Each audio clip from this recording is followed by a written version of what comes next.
Hi guys, AP 10th class pre final ఎగ్జామ్స్లో భాగంగా mathematics సంబంధించి సెట్ 2 క్వశ్చన్ పేపర్ చూడండి. సో ఆల్రెడీ ప్రీవియస్గా అయితే సెట్ 1 అయితే పెట్టడం జరిగింది. ఇది సెట్ 2 క్వశ్చన్ పేపర్ చూడండి.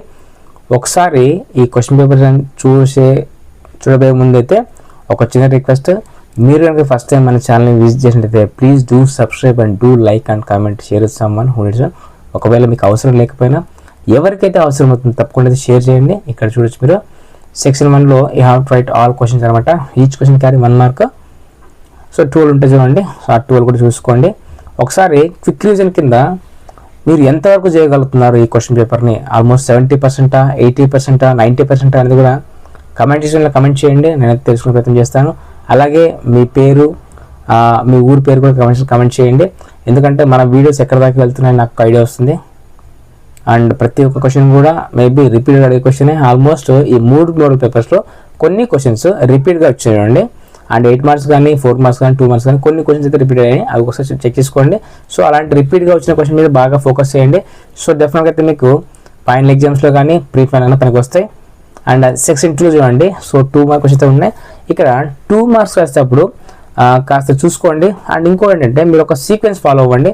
ఫస్ట్ 8 మార్క్స్, తర్వాత 4 మార్క్స్ అండ్ 2 మార్క్ 1 మార్క్, ఈ సీక్వెన్స్ అయితే ఫాలో అవ్వండి. డెఫినెట్గా అయితే మీకు మంచి మార్క్ అయితే వస్తాయి, టైం వేస్ట్ అవ్వదు.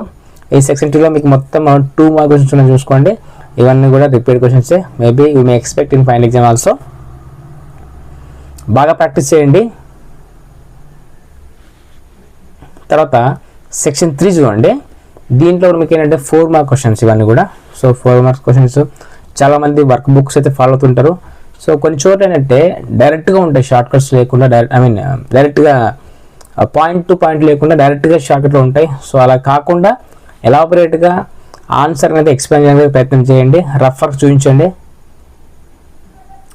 ఈ క్వశ్చన్స్ ఒకసారి చూసుకోండి. ఒకవేళ మీకు కమెంట్ చేయండి, దొరికాయో లేదా కూడా, మీకు వర్క్ బుక్లో ఉన్నాయో లేదా కూడా చెప్పండి. అండ్ సెక్షన్ 4లో చూస్తే కనుక ఇవన్నీ 8 మార్క్ క్వశ్చన్ చూడండి. దీంట్లో మీకు ఏంటంటే ఇంటర్నల్ చాయిస్ అయితే ఉంటుంది. 29లో ఏ కానీ బి కానీ ఏదో రాయాలి. చాలామంది అడుగుతున్నారు సార్ మొత్తం కలిపి 5 రాయొచ్చా అని. అలా కాదు. సో ప్రతి క్వశ్చన్లో మీరు ఇంటర్నల్ చాయిస్ మాత్రమే రాయాలి. ఒకవేళ మీకు టైం ఉంటే అప్పుడు రిమైనింగ్ కూడా రాయొచ్చు మీరు. అంతేగాని ముందే 29లో ఏబి రాస్తాము, 30లో ఏబి రాస్తామంటే టైం వేస్ట్ అవుతుంది, తర్వాత మీరు రాస్తారు. సో ఆ విషయాన్ని దృష్టిలో పెట్టుకోండి. 30, 31లో ఏబి కానీ ఇవన్నీ అయితే ఒకసారి చెక్ చేసుకోండి. మేబీ వాళ్ళన్నీ కూడా ఇంపార్టెంట్ ఇచ్చారు. అండ్ ఈ క్వశ్చన్స్ కూడా సిబిఎస్ఈ వరకు కూడా కొన్ని ఉన్నాయి. So maybe you may expect 100% in your final exams and pre final also. Maximum 8 marks అయితే ఎక్స్పెక్ట్ చేయొచ్చు తప్పకుండా. అయితే అకార్డింగ్ టు బ్లూ ప్రింట్ కాబట్టి ఏ క్వశ్చన్ కూడా మిస్ అవ్వదు. సో ఇది ఫ్రెండ్స్ మ్యాథమెటిక్స్ సంబంధించి సెట్ 2 క్వశ్చన్ పేపర్. సో వీడియోతో లైక్ చేయండి. And please do subscribe and do like and comment, share with someone who need this one.